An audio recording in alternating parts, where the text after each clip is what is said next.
Ndagira ngo noneho munyemerere tugaruka kuri aya magambo akomeye cyane ya Ntisimbura, ni umuyobozi mukuru wa FC23 ihororerwanya ubutegetsi bwa Repubulika ya Demokarasi ya Kongo, ndetse ni n'amagambo yongera gusobanura neza cyane rwose umubano wa Ntisimbura ndetse na FC23 na Perezida Joseph Kabila n'ubundi muri rusange.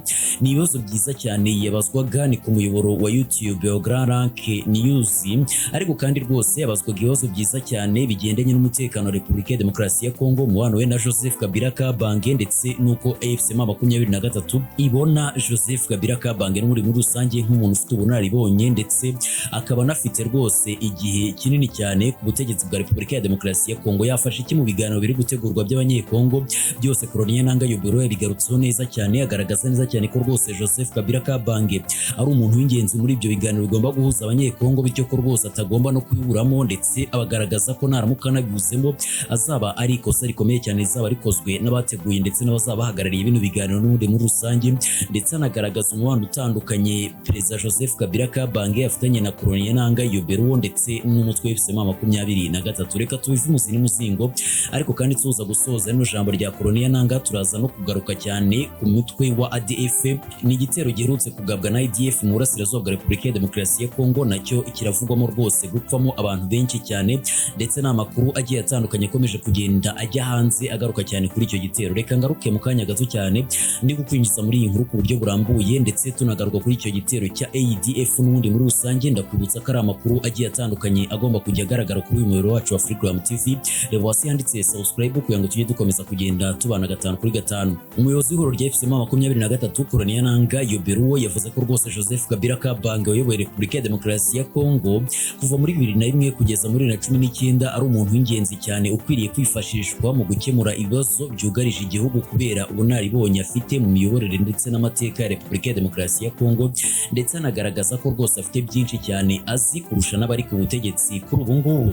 Nanga yabivugiye mu kiganiro yagiranye n'umuyoboro wa YouTube wa Grand Rank News ubwo yabazwaga ku mubano afitanye na Kabila usigaye atuye mu bice biri kugenzurwa na FC23 ndetse n'uruhare ashobora kugira mu bibazo bya politiki Repubulika ya Demokarasi ya Kongo imaze igihe ihanganye nabyo. Yavuze ko mu bindi bihugu abahoze ari abakuru b'ibihugu bafatwa nk'abantu bafite agaciro ndetse n'akamaro gakomeye cyane, bakifashishwa mu kubaka igihugu aho kubashyira ku ruhande nyuma yo kuva ku butegetsi. Ariko kandi agaragaza ko rwose muri Repubulika ya Demokarasi ya Kongo ibyo ngibyo bitandukanye n'uko kuri, kubera ko rwose iyo umuntu avuye ku butegetsi cyangwa se yarahoze ari umukuru w'igihugu, ahubwo aho gushyirwa ku ruhande gusa, ahubwo rwose anafatirwa ibihano bigiye bitandukanye ndetse akanatotezwa ku rwego rukomeye.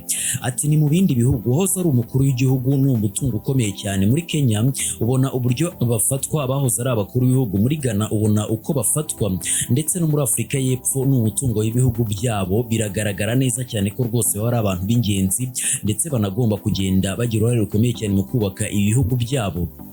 Nanga yavuze ko Repubulika ya Demokarasi ya Kongo ifite ikibazo cyo kutabyaza umusaruro ubunararibonye bw'abayoboye igihugu mbere, kandi ko rwose Kabila ari umwe mu bantu bafite amateka ashobora kugira uruhare rukomeye cyane mu gukemura ibibazo by'igihugu ndetse n'amakimbirane amaze imyaka myinshi cyane agaragara ku butaka bwa Repubulika ya Demokarasi ya Kongo. Yagaragaje ko hari ubwo ibihugu bisaba abahoze ari abakuru b'ibihugu byo hanze kubifasha gukemura ibibazo, bikirengagiza abahoze babiyobora abafite ubunararibonye bazi neza uko byakemuka ndetse banazi neza uko byinjiye cyangwa se uko byagaragaye n'ubundi. Ati ku bijyanye n'ubuhuza usanga ari abahoze ari abakuru b'ibihugu bazanwe kugira ngo bakemure ibibazo byacu, kandi nyamara batazi ibibazo mufite, ariko hari uwo mufite, none se mukoresha iki cyangwa se amariki.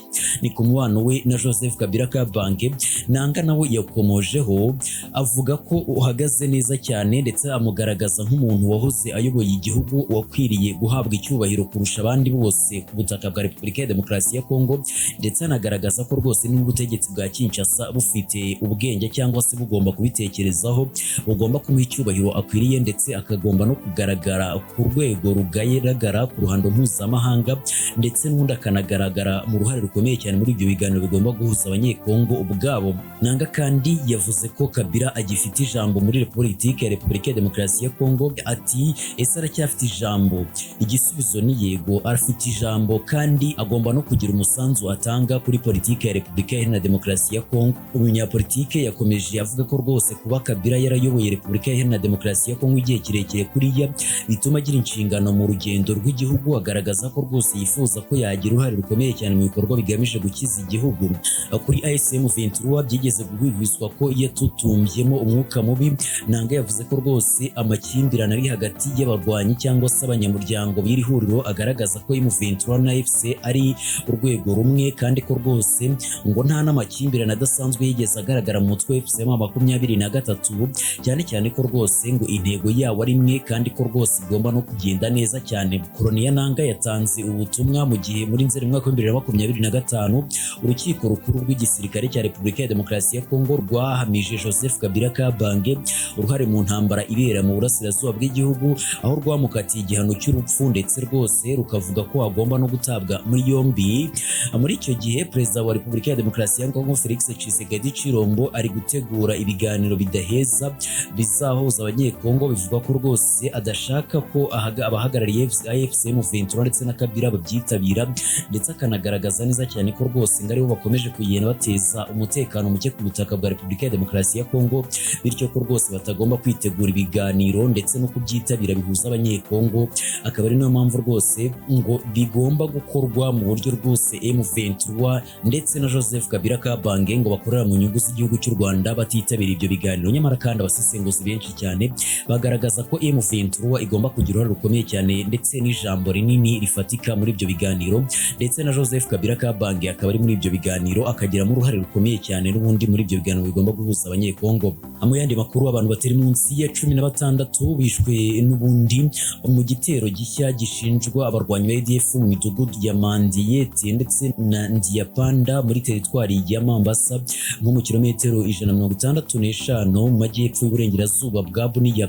Abaturage benshi bahunze ako gace kandi ibikorwa by'ubuzima busanzwe by'ubukungu byahagaze nk'uko bitangazwa na radiyo y'igihugu ya Repubulika ya Demokarasi ya Kongo Okapi. Nk'uko amakuru ava muri ako gace akomeza kugenda bivuga, uyu mubare w'abapfuye ushobora gukomeza kwiyongera kuko ngo ibikorwa byo gushakisha byahagaritswe kubera abagabye ibyo bitero bakiri muri ako gace, ndetse hakaba hari n'ibyago by'uko bakomeza kugenda bagaba ibyo bitero. Hari hamaze iminsi havugwa ibikorwa bidasanzwe by'abantu bitwaje intwaro muri ako gace ka Mombasa kuva mu ntangiriro z'icyumweru. Biravuga ko rwose imirambo y'abo bantu ikiri aho icyo gitero cyabereye. Ayo makuru kandi agaragaza ko rwose kugera muri ako gace bigoye cyane muri iki gihe, kuko bivuga ko rwose ngo abagabye igitero bakiri hafi aho ngaho, ndetse bashobora no gukomeza kugaba ibitero bigiye bitandukanye n'ubundi muri rusange. Akaba ari nayo mpamvu rwose ngo ibikorwa bigiye bitandukanye byo gukomeza gushakisha imibiri y'ababuze ubuzima byahise bihagarara by'ako kanya, kugira ngo n'ubundi hakomeze kwirindwa ko hari benshi bashobora kuba bakwicwa n'ubundi muri rusange. Mukomeze kugubwa neza, ibihe byiza kuri mwebwe n'abanyu bose. Ni amakuru agiye atandukanye tuzakomeza kugenda tubanamo 5 kuri 5. Ngende twa tuyiringire aho Medi, mukomeze kugubwa neza, ibihe byiza kuri mwebwe n'abanyu bose muberereye hose hirya no hino mu isi n'ubundi. Ni amakuru mukurikirana 5 kuri 5 hano kuri Freegram TV.